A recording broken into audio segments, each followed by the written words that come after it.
จึงยังไม่ทราบเหตุจูงใจที่แน่ชัดและยังไม่สามารถยืนยันได้ว่ามีอาการทางจิตหรือไม่เนื่องจากยังอยู่ในกระบวนการสอบสวนแม้จะมีประวัติการรักษาก็ต้องทำการสืบสวนข้อเท็จจริงจากแพทย์เพิ่มเติมนอกจากนี้ในส่วนของอาวุธปืนขนาด 9 มม. ที่ใช้ก่อเหตุทราบว่าเป็นของส่วนตัวมีทะเบียนและใบอนุญาตเป็นชื่อผู้ต้องหาถูกต้องแต่ผู้ต้องหาไม่มีหน้าที่ต้องพกปืนในการปฏิบัติงานทั้งนี้พันตำรวจเอกกฤษณะกล่าวว่าหลังจากนี้พนักงานสอบสวนมีอำนาจควบคุมตัวผู้ต้องหาได้48ชั่วโมงซึ่งจะสอบปากคำหรือรวบรวมพยานหลักฐานในที่เกิดเหตุเพิ่มเติมระหว่างนั้นจะนำตัวผู้ต้องหาไปฝากขังที่ศาลทหารและมีเวลา84วันเพื่อทำสำนวนส่งไปยังอัยการศาลทหารต่อไปกรมการขนส่งทางบกเปิดเผยผลการเปิดรับฟังความคิดเห็นของประชาชนโดย TDRI ในการปรับขึ้นอัตราค่าโดยสารแท็กซี่พร้อมยืนยันจะพิจารณาปรับอัตราค่าโดยสารอย่างเป็นธรรมนายจิรุตวิสารจิตอธิบดีกรมการขนส่งทางบกกล่าวถึงความคืบหน้าแนวทางการพิจารณาปรับอัตราค่าโดยสารรถแท็กซี่ว่าล่าสุดสถาบันวิจัยเพื่อการพัฒนาประเทศไทยหรือ TDRIเปิดรับฟังความคิดเห็นจากประชาชนและหน่วยงานที่เกี่ยวข้องและคณะกรรมการบริหารร่วม4สมาคมผู้ขับรถแท็กซี่เบื้องต้นทุกฝ่ายเห็นด้วยกับการให้ปรับอัตราค่าโดยสารรถแท็กซี่โดยมีค่าเฉลี่ยในการปรับเพิ่มขึ้นประมาณ7%ซึ่งเป็นอัตราที่สอดคล้องกับดัชนีผู้บริโภคแต่ยังไม่ได้รับความพึงพอใจจากกลุ่มคณะกรรมการบริหารร่วม4สมาคมผู้ขับรถแท็กซี่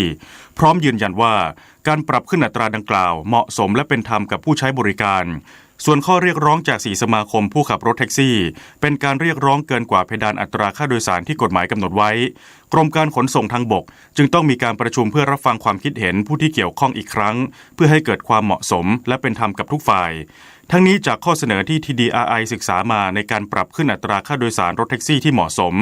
ระยะทาง1กิโลเมตรแรกรถแท็กซี่ขนาดปกติเริ่มต้นที่35บาทรถแท็กซี่ขนาดใหญ่เริ่มต้นที่40บาทหากใช้บริการเกินกว่า 1-10 กิโลเมตรคิดอัตรากิโลเมตรละ6.50 บาท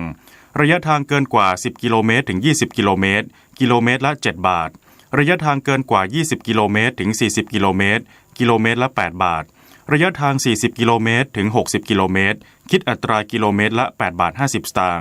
ระยะทางเกินกว่า60กิโลเมตรถึง80กิโลเมตรกิโลเมตรละ9บาทระยะทางเกินกว่า80กิโลเมตรขึ้นไปกิโลเมตรละ10.50 บาทค่ารถติดกรณีรถเคลื่อนที่ได้ช้ากว่า6กิโลเมตรต่อชั่วโมง3บาทการไฟฟ้าฝ่ายผลิตแห่งประเทศไทยดึงเยาวชนคนรุ่นใหม่ร่วมปลูกจิตสำนึกรักสิ่งแวดล้อมพร้อมเชิญชวนคนไทยร่วมปลูกต้นไม้ออนไลน์ผ่านแอปพลิเคชัน EcoLife หนุนนำประเทศสู่ความเป็นกลางทางคาร์บอนนางสาวจิราพรสิริคำรองผู้ว่าการยุทธศาสตร์การไฟฟ้าฝ่ายผลิตแห่งประเทศไทยหรือกฟผ.เปิดเผยว่ากฟผ.ได้จัดกิจกรรมปลูกป่าชายเลนณพื้นที่ป่าชายเลนอ่าวทุ่งคาสวีอุทยานแห่งชาติหมู่เกาะชุมพรจังหวัดชุมพรพร้อมนำกลุ่มเยาวชนที่ร่วมสนุกจากกิจกรรมสแกนต้นไม้ผ่านแอปพลิเคชัน EcoLife ร่วมปลูกป่าชายเลนร่วมกับเยาวชนและชุมชนชาวชุมพรด้วยการปลูกต้นโกงกางใบใหญ่และโกงกางใบเล็กจำนวน 4,000 ต้นบนพื้นที่7ไร่เพื่อพลิกฟื้นบ่อเลี้ยงปลาที่มีสภาพเสื่อมโทรมให้กลับคืนความอุดมสมบูรณ์กลายเป็นปราการธรรมชาติสีเขียวป้องกันการกัดเซาะของน้ำและยังเป็นแหล่งอนุบาลสัตว์น้ำวัยอ่อนให้เติบโตซึ่งเป็นทั้งแหล่งอาหารและสร้างอาชีพให้ชุมชนได้อย่างยั่งยืนทั้งนี้กฟผ.มีเป้าหมายในการปลูกป่า1ล้านไร่ในเวลา10ปีและบำรุงรักษาต่อเนื่องอีก9ปีครอบคลุมทุกภาคของประเทศสามารถชดเชยการปล่อยก๊าซคาร์บอนไดออกไซด์ได้มากกว่า 1,200,000 ตันต่อปีและตลอดระยะเวลาโครงการคาดว่าจะดูดซับกักเก็บคาร์บอนได้เกือบ24ล้านตันพร้อมเชิญชวนคนไทยร่วมปลูกต้นไม้ออนไลน์กับกฟผ.ผ่านแอปพลิเคชัน EcoLife เพื่อหนุนนำประเทศไทยมุ่งสู่ความเป็นกลางทางคาร์บอนไปด้วยกันวันนี้มูลนิธิแพทย์อาสาสมเด็จพระศรีนครินทราบรมราชชนนีหรือพอสว.ออกให้บริการประชาชนในพื้นที่จังหวัดกาฬสินธุ์ที่หมู่1โรงเรียนสะอาดประชาสรรค์ตำบลลำคลองอำเภอเมืองจังหวัดขอนแก่นที่หมู่6โรงเรียนห้วยว่าวิทยาคมตำบลโนนค้องอำเภอบ้านฝางจังหวัดตราดที่หมู่2บ้านปะอาตำบลบ่อพลอยอำเภอบ่อไร่จังหวัดปัตตานีที่หมู่6สนามกีฬาบ้านสายหมอตำบลบางเขาอำเภอหนองจิก จังหวัดยะลาที่หมู่ 2โรงเรียนบ้านกาตองตำบลกาตองอำเภอยะหาจังหวัดพะเยาที่หมู่ 9บ้านตำในตำบลบ้านตำอำเภอเมืองจังหวัดสระแก้วที่หมู่ 5วัดโคกสว่างตำบลหนองม่วงอำเภอโคกสูงจึงขอเชิญชวนประชาชนในพื้นที่ดังกล่าวไปรับบริการโดยไม่เสียค่าใช้จ่ายใดๆต่อจากนี้ไปขอเชิญรับฟังไทยคู่ฟ้ารัฐบาลลดภาระค่าครองชีพประชาชนโดยเห็นชอบมาตรการบรรเทาผลกระทบด้านไฟฟ้าซึ่งเป็นการช่วยเหลือค่าไฟฟ้าของกลุ่มผู้ใช้ไฟฟ้าบ้านอยู่อาศัยที่ใช้ไฟฟ้าไม่เกิน500หน่วยต่อเดือนเป็นเวลา4เดือนคือค่าไฟฟ้าประจำเดือนกันยายนถึงธันวาคม2565ประกอบด้วยกลุ่มผู้ใช้ไฟฟ้าไม่เกิน300หน่วยต่อเดือนรับส่วนลดค่า FT 92.04 สตางค์ต่อหน่วยกลุ่มผู้ใช้ไฟฟ้า301ถึง350หน่วยต่อเดือนรับส่วนลดค่า FT จำนวน 51.50 สตางค์ต่อหน่วยกลุ่มผู้ใช้ไฟฟ้า351ถึง400หน่วยต่อเดือนรับส่วนลดค่า FT จำนวน 30.90 สตางค์ต่อหน่วยและผู้ใช้ไฟฟ้า401ถึง500หน่วยต่อเดือนรับส่วนลดค่า FT จำนวน 10.30 สตางค์ต่อหน่วยเพื่อบรรเทาผลกระทบจากสถานการณ์พลังงานที่ยังคงเพิ่มขึ้นอย่างต่อเนื่องค่ะสื่อสารภารกิจรัฐบาลกับสำนักโฆษกสำนักเลขาธิการนายกรัฐมนตรีเราจะสืบสารรักษาและต่อยอดและครองแผ่นดินโดยธรรมเพื่อประโยชน์สุขแห่งอาณาราษฎรตลอดไปพระปฐมบรมราชโองการพระบาทสมเด็จพระเจ้าอยู่หัวในพระราชพิธีบรมราชาภิเษกเมื่อวันที่4พฤษภาคมพุทธศักราช 2562 ข้าราชการต้องแยกเรื่องส่วนตัวออกจากตำแหน่งหน้าที่และยึดถือประโยชน์ส่วนรวมของประเทศชาติเหนือกว่าประโยชน์ส่วนตนสารประโยชน์ของชาติและปวงประชาอีกหนึ่งหัวข้อเรื่องจริยธรรมที่ข้าราชการพลเรือนทุกคนพึงควรปฏิบัติทำความดีเพื่อชาติไทยขณะนี้เวลา 7:17 นาทีต่อไปเสนอข่าวต่างประเทศสำนักข่าวต่างประเทศรายงานว่าพระราชพิธีอัญเชิญพระบรมศพของสมเด็จพระราชินีนาถเอลิซาเบธที่ 2 แห่งสหราชอาณาจักรจากพระราชวังบักกิงแฮมไปประดิษฐานณเวสต์มินสเตอร์ฮอลล์ห้องโถงใหญ่ภายในพระราชวังเวสต์มินสเตอร์เริ่มต้นขึ้นเมื่อเวลา 14:22 นาทีของวันที่ 14 กันยายนที่ผ่านมาตามเวลาท้องถิ่นหรือตรงกับเวลา 20:22 นาทีเมื่อคืนที่ผ่านมาตามเวลาประเทศไทยโดยสมเด็จพระเจ้าชาวที่ 3พร้อมด้วยพระบรมวงศานุวงศ์ชั้นสูงร่วมเสด็จในขบวนอัญเชิญพระบรมศพซึ่งเคลื่อนผ่านสถานที่สำคัญใจกลางกรุงลอนดอนไปยังพระราชวังเวสต์มินสเตอร์ซึ่งใช้เวลาประมาณ38นาทีโดยมีกองทหารเกียรติยศยิงสลุดที่สวนสาธารณะไฮปาร์คและมีการลั่นระฆังที่หอนาฬิกาบิ๊กเบนพร้อมกันนี้ยังมีประชาชนจำนวนมากมาเฝ้ารอส่งเสด็จสมเด็จพระราชินีนาถเอลิซาเบธที่ 2อยู่ตลอดเส้นทางทั้งนี้พระบรมศพสมเด็จพระราชินีนาถอลิซาเบธที่ 2จะประดิษฐานภายในเวสต์มินสเตอร์ฮอลล์และเปิดให้สาธารณชนเข้าถวายสักการะพระบรมศพตลอด24ชั่วโมงเป็นเวลา4วันก่อนถึงวันพระราชพิธีพระบรมศพในวันที่19กันยายนนี้ซึ่งคาดว่าจะมีประชาชนหลายแสนคนเดินทางมาถวายสักการะพระบรมศพด้วยทำเนียบประธานาธิบดีรัสเซียออกแถลงการที่ระบุว่าการที่ยูเครนยังคงมีความทะเยอทะยานในการเข้าร่วมกับองค์การสนธิสัญญาแอตแลนติกเหนือหรือนาโตถือเป็นภัยคุกคามต่อด้านความมั่นคงของรัสเซียพร้อมเน้นย้ำว่ารัสเซียมีความจำเป็นที่จะต้องเปิดปฏิบัติการพิเศษทางทหารในยูเครนเพื่อรับประกันความปลอดภัยและผลประโยชน์ของชาติทั้งนี้แถลงการดังกล่าวมีขึ้นหลังสำนักงานบริหารของประธานาธิบดีวโลดิเมียร์เวเลนสกี้ผู้นำยูเครนเผยแพร่ร่างเอกสารคำแนะนำเพื่อรับประกันความมั่นคงของยูเครนซึ่งมีการอ้างถึงแนวความคิดที่จะให้ยูเครนเข้าร่วมกับนาโตและผลประโยชน์ที่จะได้รับจากข้อตกลงด้านความมั่นคงร่วมกัน ผู้นำจีนเตรียมเข้าร่วมการประชุมสุดยอดกลุ่มประเทศความร่วมมือด้านเศรษฐกิจเซี่ยงไฮ้ที่อุซเบกิสถานสำนักข่าวต่างประเทศรายงานว่าภายหลังเสร็จสิ้นภารกิจการเยือนคาซัคสถานอย่างเป็นทางการประธานาธิบดีสีจิ้นผิงผู้นำจีนเดินทางถึงนครสมกันทางตะวันออกเฉียงใต้ของอุซเบกิสถานแล้วเมื่อช่วงเย็นวันนี้ตามเวลาท้องถิ่นเพื่อเข้าร่วมการประชุมสุดยอดกลุ่มประเทศความร่วมมือด้านเศรษฐกิจเซี่ยงไฮ้ครั้งที่22ซึ่งประกอบด้วยจีนรัสเซียอินเดียปากีสถานและกลุ่มประเทศอดีตสหภาพโซเวียตในภูมิภาคเอเชียกลางทั้งนี้การเดินทางเยือนคาซัคสถานและอุซเบกิสถานในครั้งนี้นับเป็นการเดินทางเยือนต่างประเทศเป็นครั้งแรกของผู้นำจีนนับตั้งแต่เกิดการระบาดของโรคโควิด -19 ขณะที่ทำเนียบประธานาธิบดีรัสเซียเปิดเผยว่าประธานาธิบดีวลาดิเมียร์ปูตินผู้นำรัสเซียจะพบหารือกับประธานาธิบดีสีจิ้นผิงระหว่างการประชุมสุดยอดดังกล่าวด้วยสำนักข่าวซินหัวรายงานว่าพายุหมุยฟ้าพายุไต้ฝุ่นลูกที่12ของปีนี้เคลื่อนตัวขึ้นฝั่งเมืองโจชานในมณฑลเจ้อเจียงทางภาคตะวันออกของจีนแล้วเมื่อเวลาประมาณ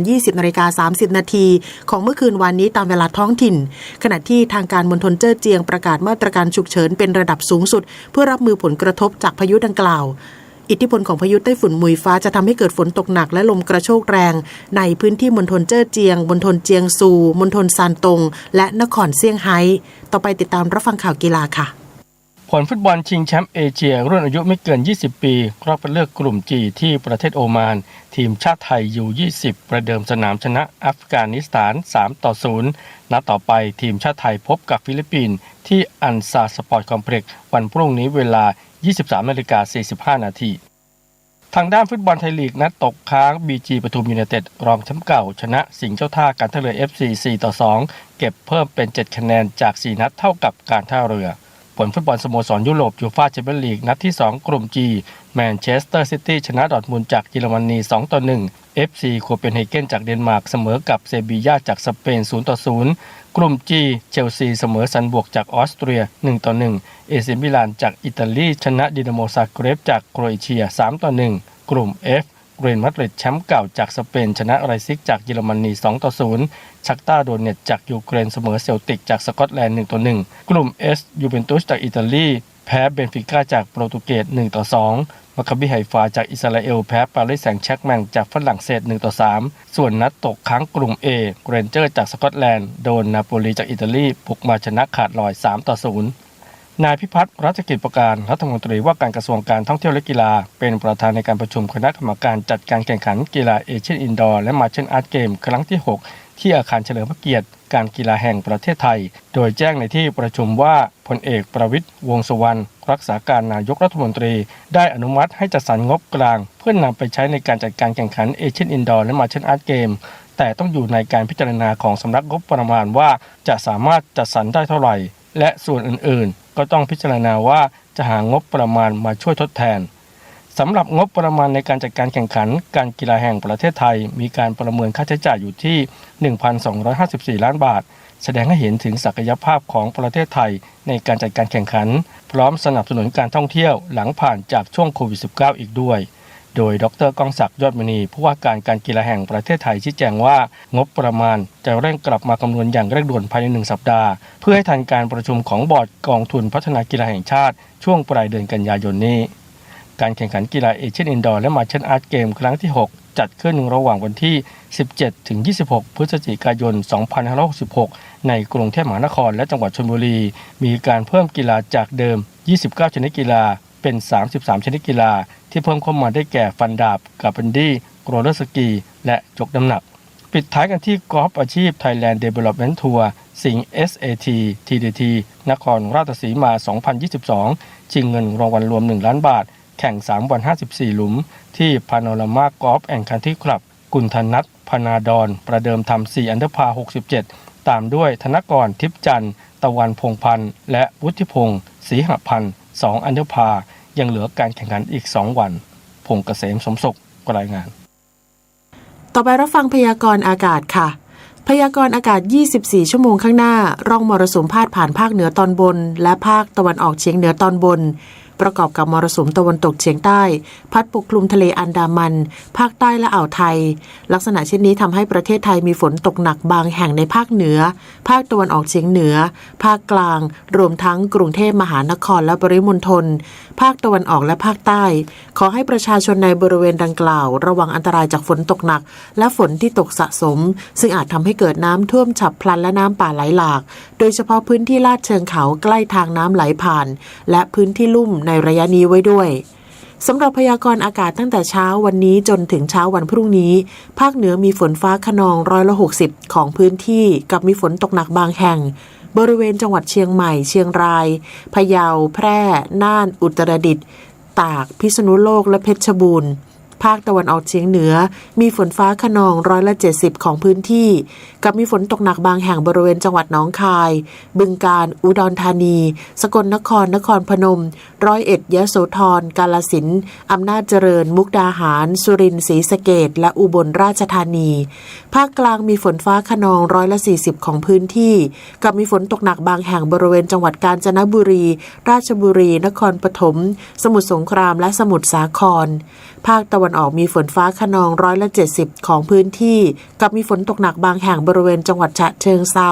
ชลบุรีระยองจันทบุรีและตราดลมตะวันตกเฉียงใต้ความเร็ว 15-35 กิโลเมตรต่อชั่วโมงทะเลมีคลื่นสูง 1-2 เมตรบริเวณที่มีฝนฟ้าคะนองคลื่นสูงประมาณ2 เมตรภาคใต้ฝั่งตะวันออกมีฝนฟ้าคะนอง140%ของพื้นที่กับมีฝนตกหนักบางแห่งบริเวณจังหวัดเพชรบุรีปัตตานียะลาและนราธิวาสลมตะวันตกเฉียงใต้ความเร็ว 15-35 กิโลเมตรต่อชั่วโมงทะเลมีคลื่นสูง 1-2 เมตรบริเวณที่มีฝนฟ้าคะนองคลื่นสูงประมาณ2 เมตรภาคใต้ฝั่งตะวันตกมีฝนฟ้าคะนอง160%ของพื้นที่กับมีฝนตกหนักบางแห่งบริเวณจังหวัดภูเก็ตตรังกระบี่และสตูลตั้งแต่จังหวัดภูเก็ตขึ้นมาลมตะวันตกเฉียงใต้ความเร็ว 15-35 กิโลเมตรต่อชั่วโมงทะเลมีคลื่นสูง 1-2 เมตร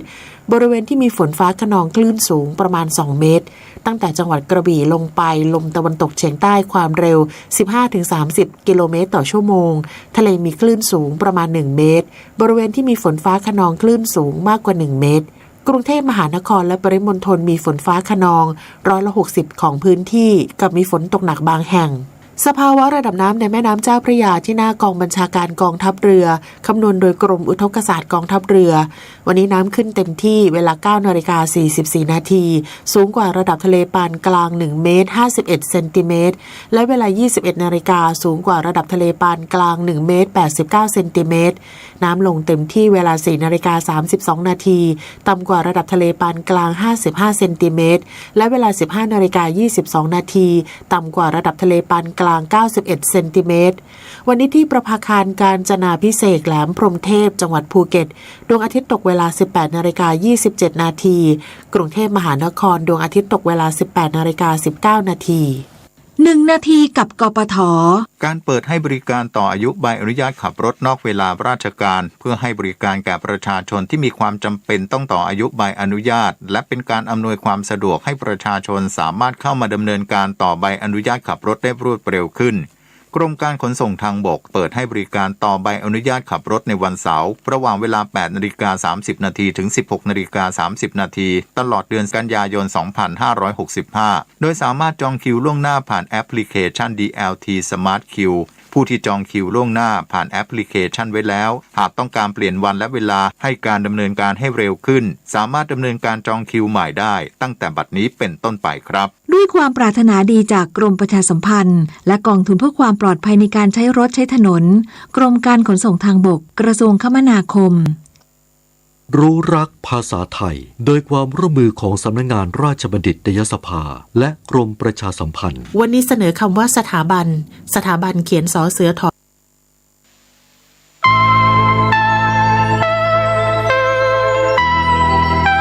ขอเชิญร่วมทำบุญทอดกฐินและวางศิลาฤกษ์ศาลาการประเรียนณที่พักสงฆ์เหล่ามนทาหมู่ที่ 3 ตำบลดอยหลอดอำเภอดอยหลอดจังหวัดเชียงใหม่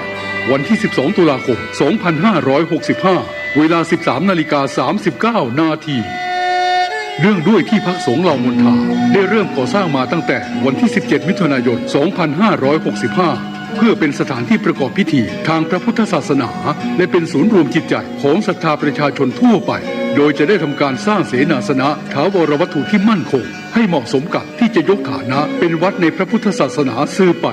ดังนั้นจึงมีผู้มีจิตศรัทธาร่วมใจกันบริจาคทุนทรัพย์โดยเครือข่ายการเผยแผ่ธรรมะของคณะสงฆ์คลื่นสีขาวทั่วทุกสารทิศตลอดจนศรัทธาประชาชนทั้งหลายทั่วไปทุกคนตั้งกุศลเจตนาในการทอดกฐินสามัคคีและวางศิลาฤกษ์สร้างศาลาการประเรียนหน้าที่พักสงฆ์เหล่ามนทาตามกำหนดการดังนี้วันที่ 5-11 ตุลาคม 2565 เป็นวันตกแต่งดาวเตรียมสถานที่วันที่ 12 ตุลาคม 2565 เป็นวันทอดกฐินและวางศิลาฤกษ์เวลา 8 นาฬิกาถึง 12 นาฬิกาเปิดโอกาสให้ศรัทธาประชาชนทำบุญตามอัธยาศัยและร่วมตอกไม้มงคลตามกุศลเจตนาเวลา 11 นาฬิกาถวายเพลพระสงฆ์และเลี้ยงอาหารประชาชนแบบโรงทานเวลา 12 นาฬิกา 30 นาทีเริ่มแห่ต้นกฐินสามัคคีแต่ละสายบุญและแห่แผ่นศิลาฤกษ์เวลา 13 นาฬิกา 30 นาทีประกอบพิธีวางศิลาฤกษ์และทอดกฐินในโอกาสอันเป็นบุญกุศลแห่งการสร้างวัดใหม่และทอดกฐินพร้อมวางศิลาฤกษ์สร้างศาลาการประเรียนครั้งนี้จึงขอกราบนิมนต์พระสงฆ์ครูบาอาจารย์และเชิญชวนศรัทธาพุทธศาสนิกชนทุกท่านได้ร่วมบุญตอกไม้มงคลปฐมฤกษ์เป็นมหามงคลอันยิ่งใหญ่ในวันที่ 12 ตุลาคม 2565 นี้ด้วย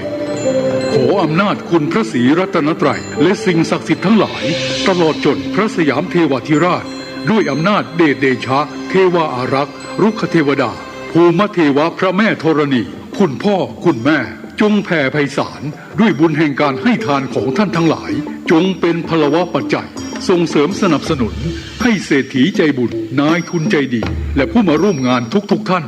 จงมีอายุวันนะสุขะปฏิภาณสมบูรณ์ตลอดกาลนานเถิดสาธุ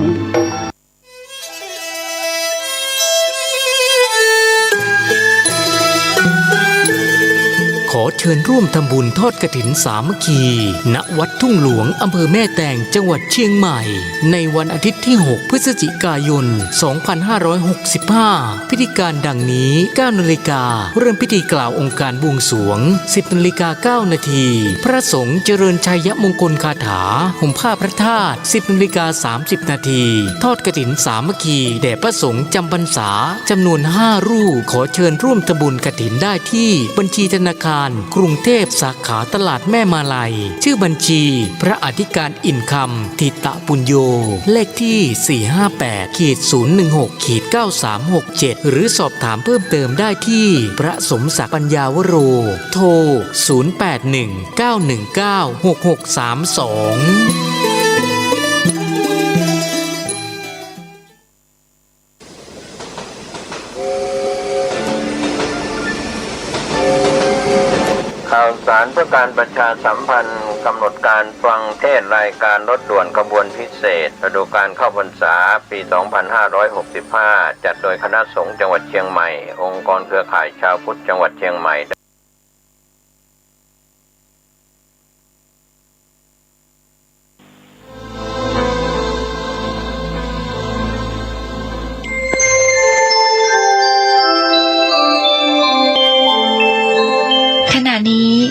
ท่านกำลังฟังสถานีวิทยุกระจายเสียงพระพุทธศาสนา FM 104.5 เมกะเฮิรตซ์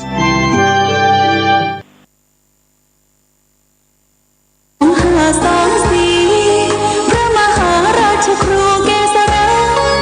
ปัญญาปรมัตติกาจารย์จากวัดดับไพเชียงใหม่สืบสานเวลาผ่าน131 ปีวัดพระบาทอุดมรุ่งเรืองน้ำตาเจ้าน้อยบุญธรรมสารคามบวงเชียงใหม่ปกครองเมืองฟ้าทุ่มเทแรงกายแรงใจทุกชาติพันธุ์รวมใจรักษา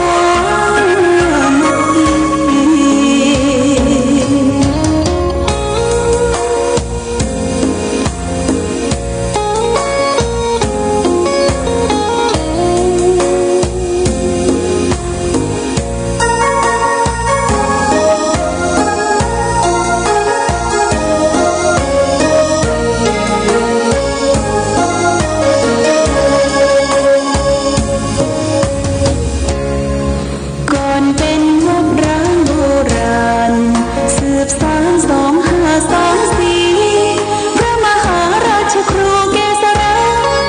ปัญญาปรมาติกาจารย์จากวัดดับภัยเชียงใหม่สืบสานเวลาผ่าน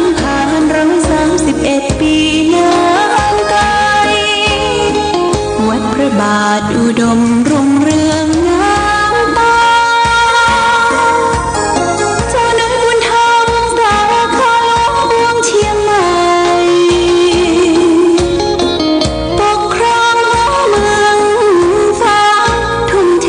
แรงกายแรงใจทุกชาติพันธุ์รวมใจรักษา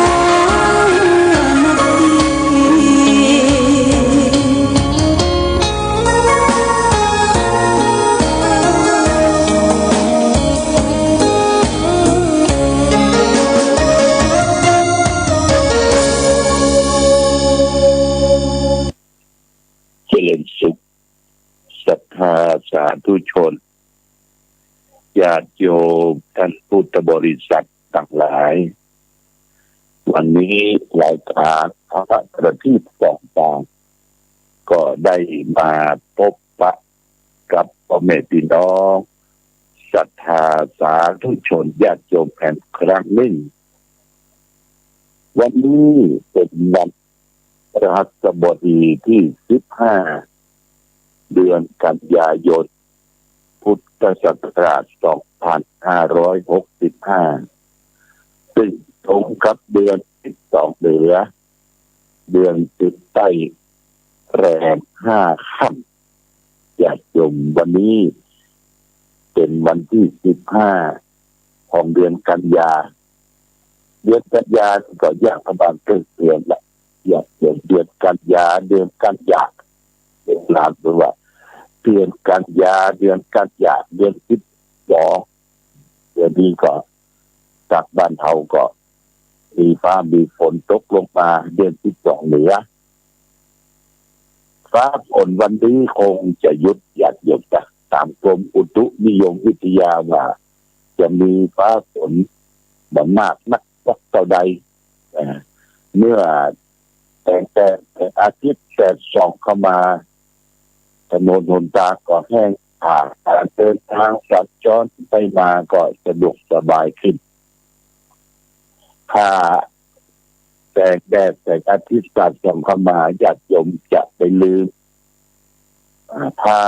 ตุ้มผ้าห่มผ้าอย่างที่มันปักผมไว้หลายวันเนี่ยเอาออกมาตึงมาตากคือมันได้รับแสงของตะวันแสงของพระอาทิตย์มันมักบ่มไว้อย่างนั้นเรียกว่ามันเบ่งตื้อบ้านเขาเรียกว่าเบ่งตื้อเขาก็ต้องเอามาตึงมาซักมาตากตัวเองที่แบบล่ำเองตัวเองตัวเก่าเนี่ยผมเป็นอยู่อย่างไรก็มองเป็นตัวเก่าแต่ว่าคนอื่นญาติโยมคนอื่นคนใกล้ชิดคนที่อยู่ใกล้เขาเปิดก็เป็นติมินทราบเห็นเสื้อผ้าอาภรณ์โดยเฉพาะอย่างยิ่งผู้เฒ่าผู้แก่บ่แต่ศรัทธาลูกหลานก็ช่วยพ่อช่วยดูแลเลือกความสะอาดของผ้าของเครื่องนุ่งหัวใบที่อยู่ที่อาศัยที่ญาติโยมช่วยพ่อแม่ญาติพี่น้องวงศาของเขาบางท่านบางคนก็เพิ่น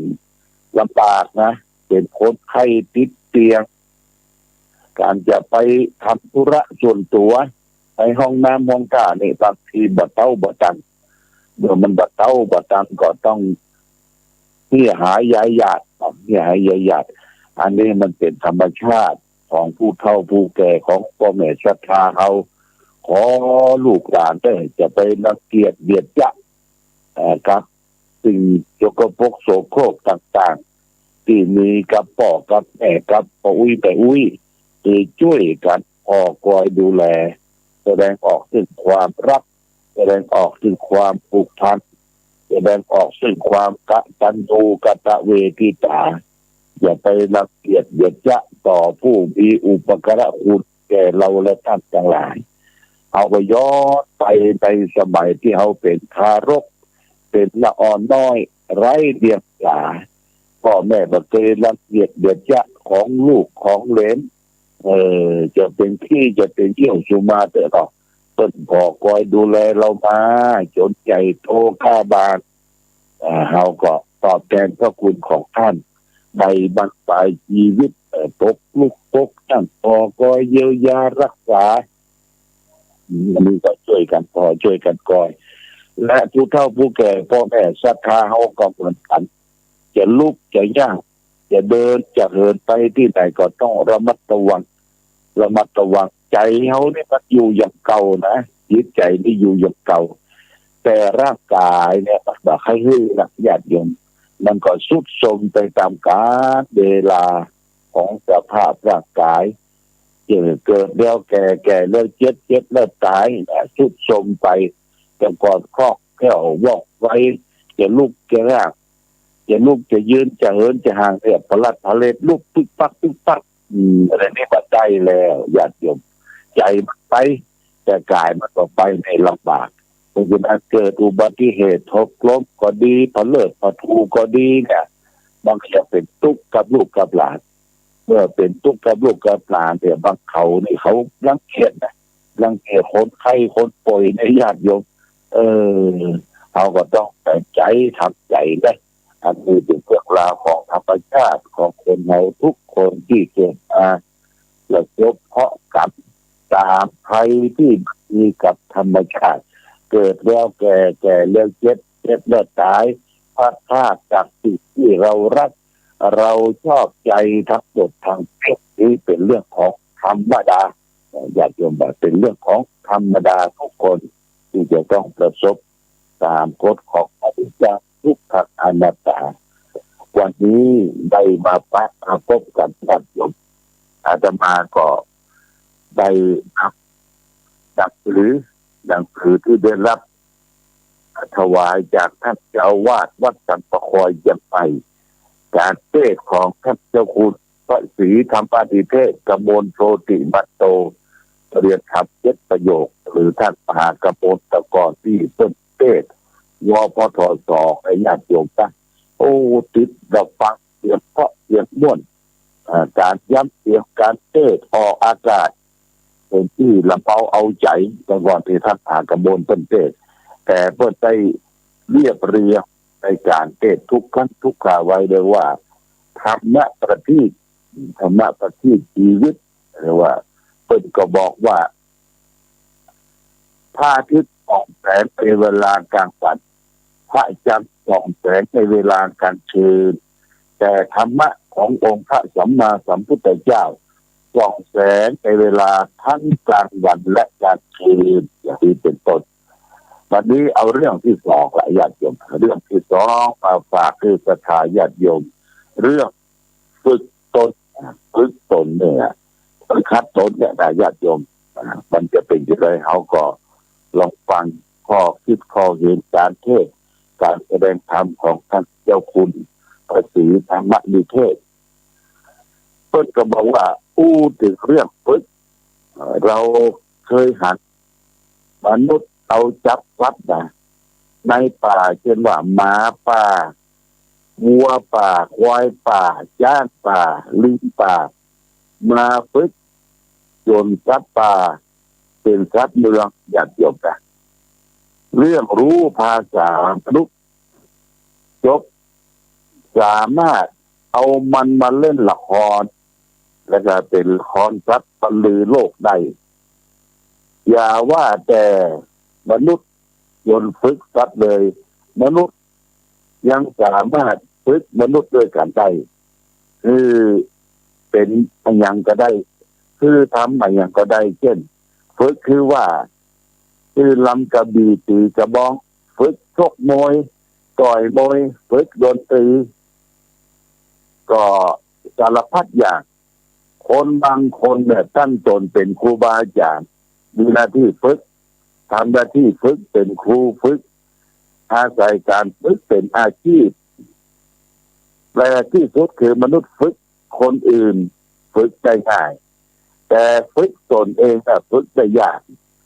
คนขี้เกียจจะฝึกคือเป็นคนขยันที่ใดฝึกได้ยากค คนก็มีขี้เหนียวจนฝึกคือเป็นคนใจกว้างขวางก็ฝึกได้ยากทางนี้เพราะพระพุทธเจ้าท่านตรัสไว้ว่าอัตตาหิกิรทุตธโมได้ยินว่าตนแลฝึกยากถึงจะยากอย่างใด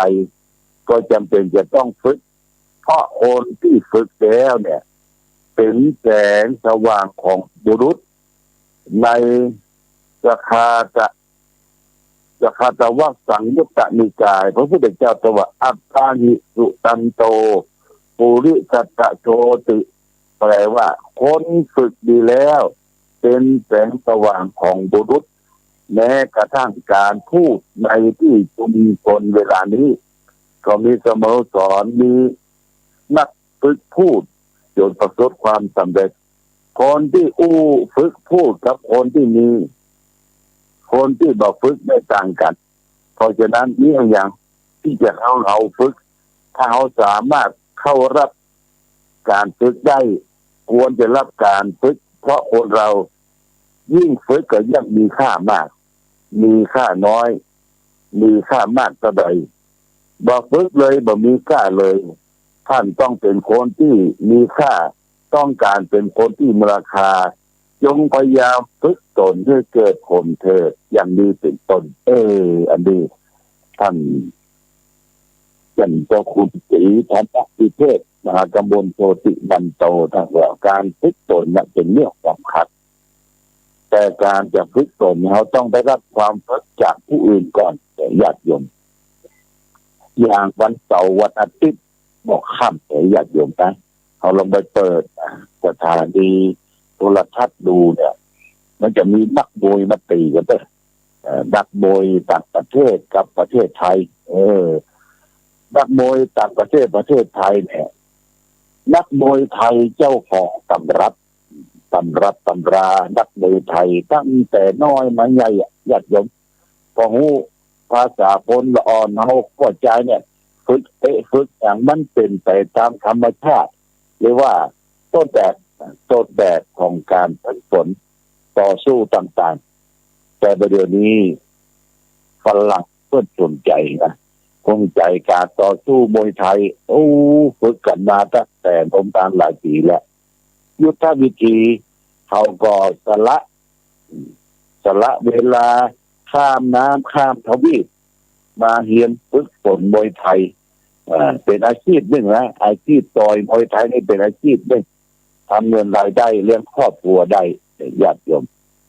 ทีนี้การต่อยมวยเนี่ยเขาบางครั้งเนี่ยมวยไทยเจิมดีฝึกฝนมาดีแต่ไปแพ้กำลังเขากำลังประเด็นนี้เขาฝึกทางวิทยาศาสตร์การกีฬาการฝึกวิทยาศาสตร์การกีฬาเนี่ยอย่างไรจะคือกำลังมันมั่นคงแข็งแรง3 ยก 5 ยกเนี่ยตีได้สบายถูกมวยไทยเตะก้านคอก็ยังบ่ลงเตื้อนี่เพราะว่าเปิ้นมีกำลังดีเขาจะไปก้ากำลังเปิ้นหรือบางคนเนี่ยอย่างบราซิลไกลอย่างฝรั่งเศสอเมริกาคนลาวคนเขมรคนพม่าเนี่ยฝึกมวยไทยนักไม่ดีเนี่ยมันเป็นอาชีพต่อยมวยไทยเชิงรายต่างๆที่ญาติโยมนะก็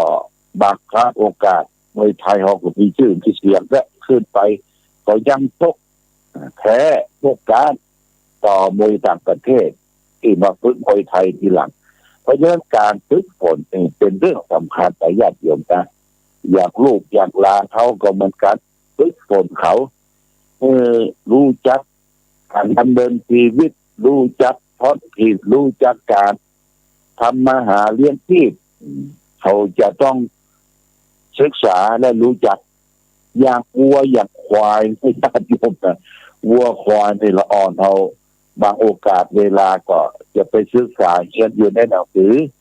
อันนี้กระบือ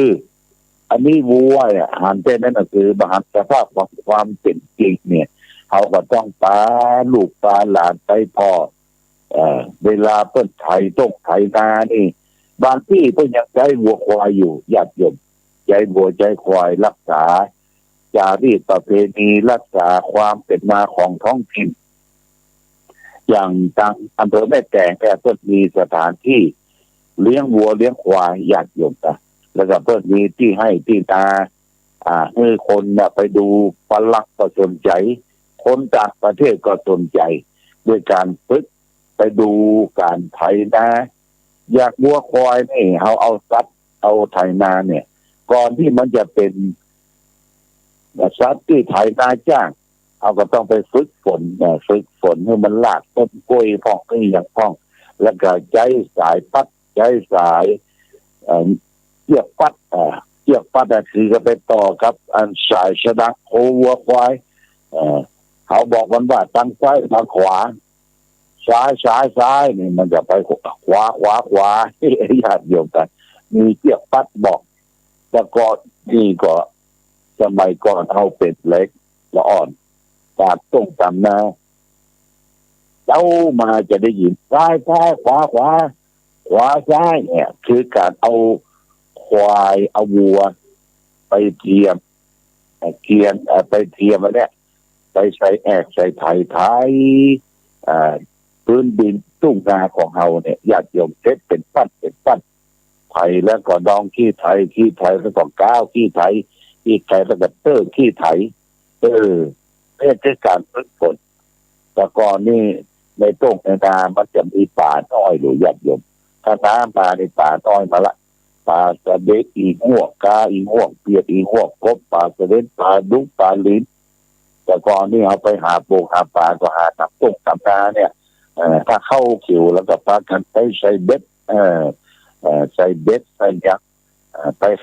ไปขาดน้ำนาไปซ่อปลาเนี่ย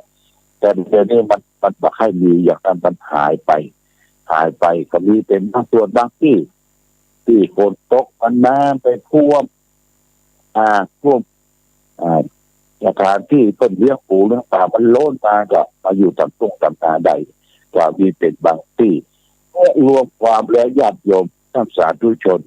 การฝึกสัตว์ต่างๆเอามาฝึกคือรู้จักมันเทียบมันกูด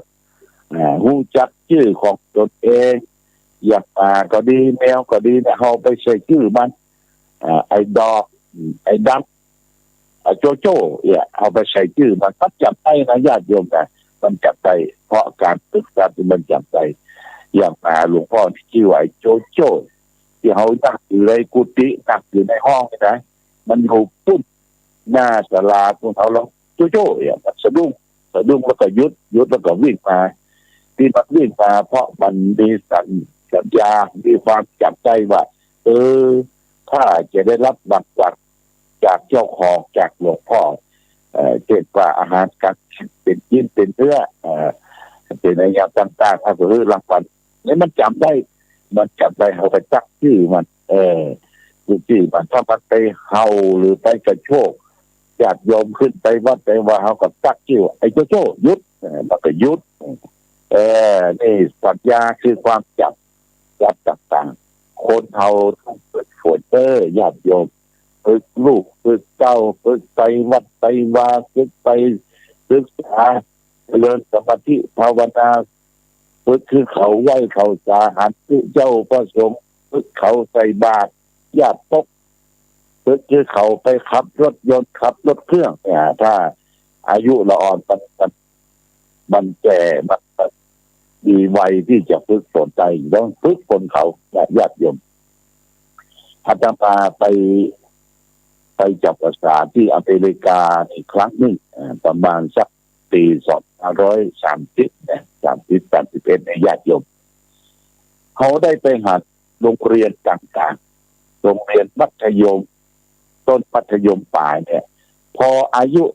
เด็กเยาวชนโรงเรียนย่างเข้า15เนี่ยจะต้องขับรถเป็นพวกอย่างญาติโยมนะขับรถยนต์ขับรถเครื่องนะเพื่อมีการฝึกฝนอบรมขับรถในโรงเรียนโดยเพราะละอ่อนมันจะได้ช่วยตัวเองช่วยตัวเก่าเหมือนบ้านเฮาเนี่ยกว่าจะขับรถเป็นต้องแก่ของอายุวัยแก่แล้วกว่าจะไปจับพวกอะไรจะมาศึกษาขับรถเนี่ยเป็นปังงานในญาติโยมสัญชาตญาณต่างๆกันผลกับตรงกับนั้นก็ลดน้อยถอยไปเพราะฉะนั้นถ้าเรามีลูกมีโต ฝึกฝนให้เขาจะได้เปิ้งเขาญาติโยมเปิ้งเขาฝึกคือรู้จักรถยนต์รถเครื่องประเดี๋ยวนี้เปิ้งอีที่สถานที่สอนขับรถยนต์สอนขับรถยนต์สอนขับรถเครื่องแต่ญาติโยมเพราะฉะนั้นเราฝึกฝนอบรมไปฝึกไปฝนไปรู้จักกฎของจราจรอันนี้เป็นอาทิเป็นตัวอย่างเพราะฉะนั้นการฝึกตนเนี่ยดีละญาติโยมการฝึกตนก็คือการฝึกตัวเองเนี่ยตึงตัวเองรู้จักตัวเองตัวเก่าบางทีเขารู้จักตัวอื่นตัวเก่าบอกพ่อตัวเก่าเอามือจี้เปิดไปนิ้วเดียวเข้าตัวเอง4 นิ้วเข้าตัวเองตัวเก่า4 นิ้วคนนั้นแบบดีคนนี้ดีคนนั้นเป็นอันอี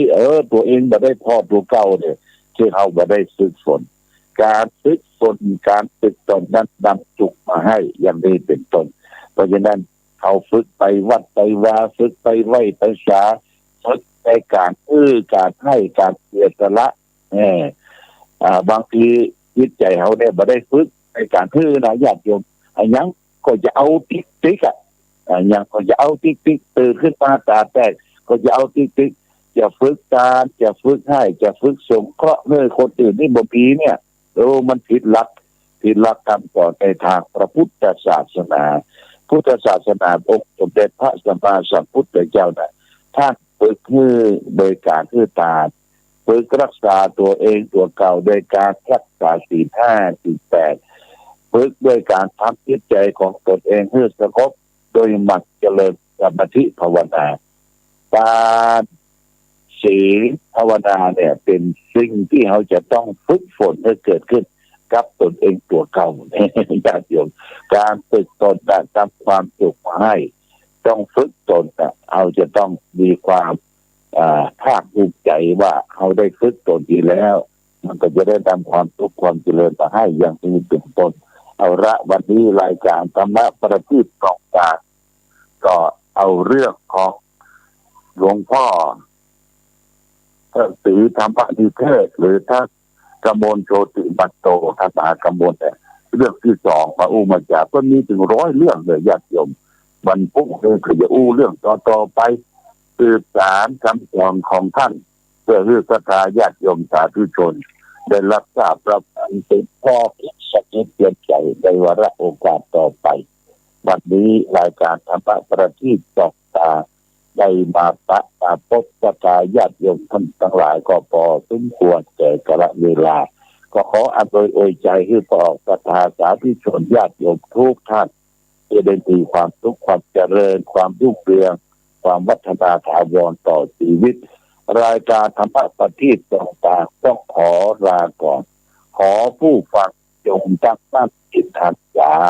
ด้วยธรรมะขององค์พระพุทธาได้นำพาให้เกิดความสุขสงบเย็นขอเจริญพร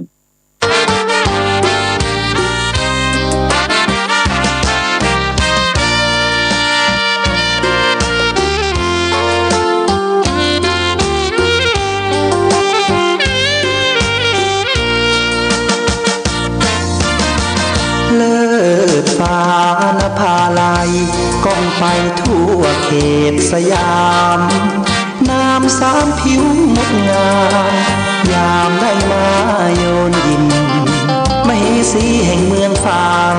น้ำผิวสวยทั่วถิ่นร่ำลือทั่วท้องทันโสภินยิ่งกว่านางใดสามกาลเวลาสีผิวนางเปลี่ยนแปลไปในทุกช่วงยามเลิศล้ำอำไพเพลินพิษไทยไหลงดงาม